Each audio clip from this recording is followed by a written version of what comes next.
Bismillahirrahmanirrahim. This is the third lecture in the series of lectures on Wren and Morton. हम discuss कर रहे थे parts of speech. अब तक हमने डिस्कस किए हैं एडवर्ब तक. Next is preposition. प्रेपोजिशन क्या होती है?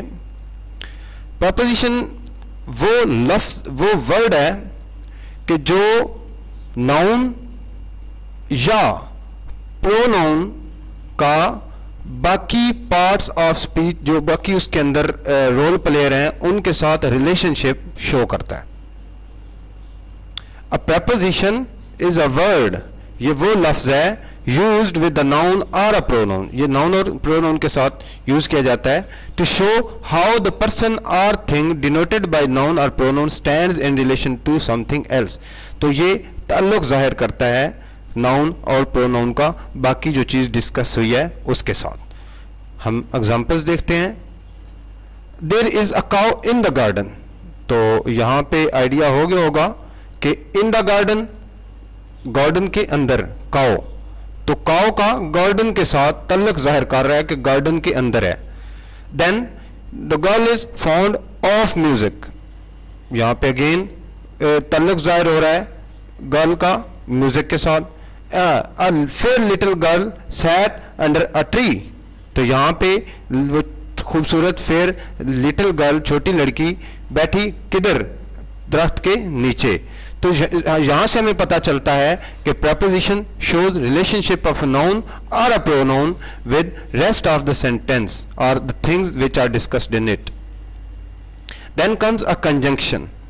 A conjunction is a word used to join words or sentences. For example, Rama and Hari. तो उसने Ali and Akram, Rama and Hari, ऐसा भी हो सकता है. To and to, फिर इसने दो जो वर्ड्स थे उनको ज्वाइन किया है. It run fast but missed the train. Sorry, I ran fast but missed the train. तो यहाँ पे हमें पता चलता है कि I ran fast but missed the train. तो यहाँ पे उसने आई रैन फास्ट वाले सेंटेंस को या बाकी दूसरे साथ मिस्ड द ट्रेन के साथ ज्वाइन करने के लिए जो है वो बट कंजंक्शन यूज किया है. Then comes interjection. An interjection is a word which expresses some sudden feeling, जो कि हमारी कोई जज्बात होते हैं उनको जाहिर करता है. और वो जज्बात जिस तरह उभरे हुए जज्बात, मतलब खुशी भी हो सकती है, वो गम के भी हो सकते हैं, परेशानी के भी हो सकते हैं. लाइकवाइज मसलन हुर्रा. हुर्रा हम तभी कहते हैं जब हम खुश होते हैं. We have won the game. तो यहाँ पे ये जो वर्ड हुर्रा है ये क्या है? इंटरजेक्शन है. Likewise alas. अलास तब बोला जाता है जब दुख हो या परेशानी हो. तो ये दोनों वर्ड्स क्या डिनोट कर रहे हैं? ये इंटरजेक्शंस हैं और ये हमारी खुशी या गम के इजहार को जाहिर कर रहे हैं. तो आगे आता है जी determiners. Some modern grammars include determiners. Determiners क्या होते हैं? जो कि तयन करते हैं या लिमिट करते हैं जिस नाउन या प्रोनाउन के साथ वो आते हैं.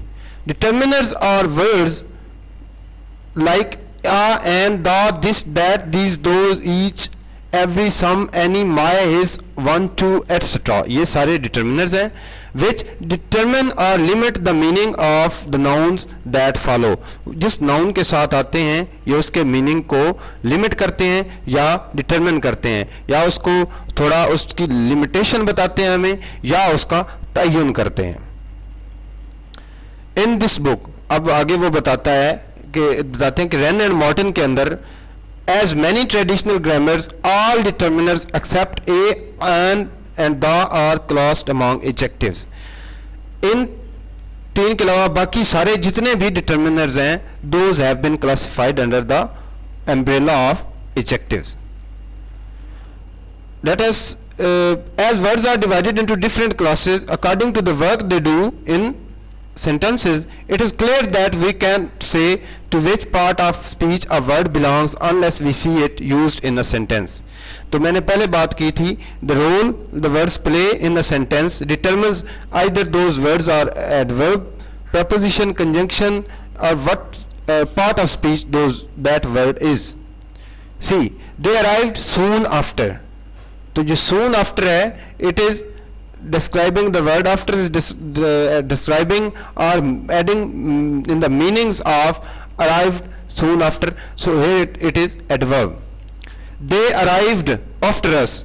So it is showing position or relationship of arriving of they arrived after us. तो यहाँ पे ये preposition करोगे. They arrived after we had left. तो यहाँ पे ये conjunction करोगे क्योंकि यहाँ पे ये connect कर रहा है दो parts को. अब आते हैं जी एक्सरसाइज इन ग्रामर. इस एक्सरसाइज के अंदर हम डिफरेंट वर्ड्स को आइडेंटिफाई करेंगे और उनको बताएंगे कि वो कौन से पार्ट्स ऑफ स्पीच हैं.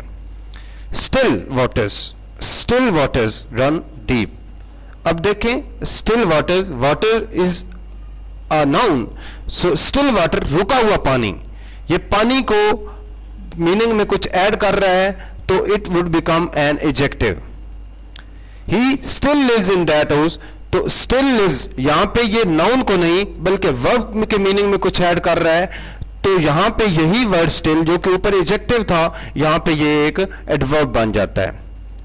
After the storm comes the calm.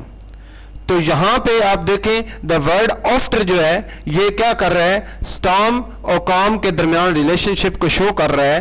तो it is a preposition. Then fourth में आप देखें the after effects of the drug are bad. देखिए इफेक्ट्स क्या है, असरात. असरात क्या होते हैं, ये हमारा नाउन है. तो द आफ्टर इफेक्ट्स, बाद के असरात. After effects it means the word after used here is connoting an adjective. तो यहां पे जो वर्ड आफ्टर है ये एडजेक्टिव के सेंस में यूज हुआ है. The up train is late.